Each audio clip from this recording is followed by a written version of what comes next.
अस्सलाम वालेकुम। मेरा नाम मोहम्मद मुनीब खान है और मैं बेआबाद गली कुचों से आपके सामने हाजिर हूँ।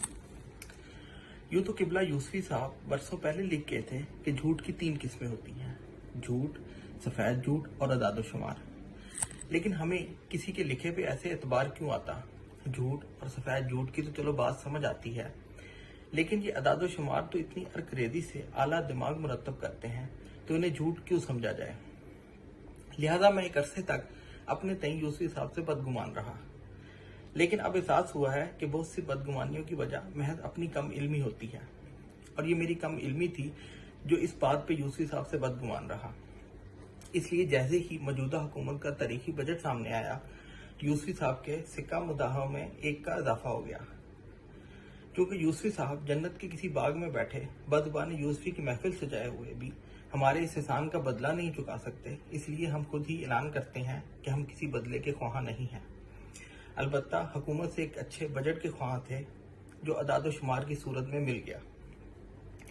मैं इस बजट को इसलिए भी अच्छा, तारीखी और मिसाली मानता हूँ कि हर साल की तरह इस साल के बजट को भी अपोजिशन ने मुस्तरद कर दिया है। मुझे ठीक से याद नहीं पड़ता कि अपोजिशन ने आखिरी बार किस बजट को कबूलियत बख्शी हो, जबकि हमेशा की तरह मौजूदा हुकूमत इसको तारीखी और अच्छा बजट कह रही है, और हम ठहरे हमेशा से हुकूमत की आवाज़ पे लब्बैक कहने वाले।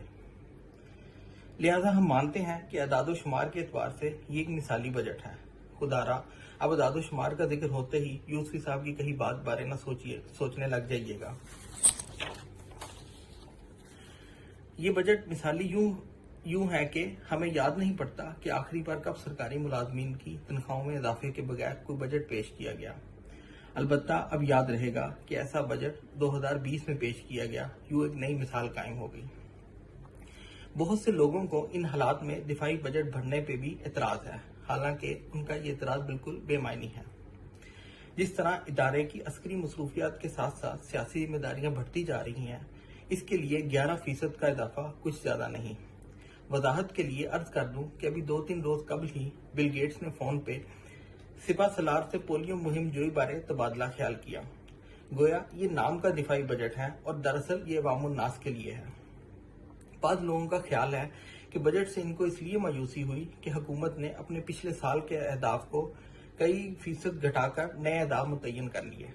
हालांकि अगर पहले वाले अहदाफ भी बरकरार रखे जाते तो हुकूमती हमायतियों को हौसला तो रहता, जिससे सोशल और इलेक्ट्रॉनिक मीडिया पे सुहाने ख्वाब दिखाने का वाफर इंतजाम हो जाता। बहरहाल ये पहली हुकूमत है जिसके सभी अहदाफ का हमें कमा हक्कहू इल्म है। आप सब हैरान मत हों, मैं कोई नजूमी नहीं, अलबत्ता ये याद दिला दूं कि मौजूदा वजीर खजाना एक बार पहले भी मुल्क के वजीर खजाना रह चुके हैं, और इनकी बदकिस्मती कि मैं उस वक्त सने शऊर में कदम रख चुका था, लिहाजा उनके उस दौर के अहदाफ हमें अजबर हैं। अब एक कामयाब इंसान वक्त के साथ अपने अहदाफ तो नहीं बदलता ना। खैर, अब जैसे तैसे एक साल इसी बजट के साथ गुजारना है। इस मिसाली बजट की सबसे अहम खसूसियत ये है कि अवाम को अंदाजा हो गया है कि बजट सियासतदानों के दावों का नहीं बल्कि हुकूमत की मजबूरियों का बनाया जाता है, और हमारी हर हुकूमत मजबूर होती है और हर अपोजिशन आज़ाद।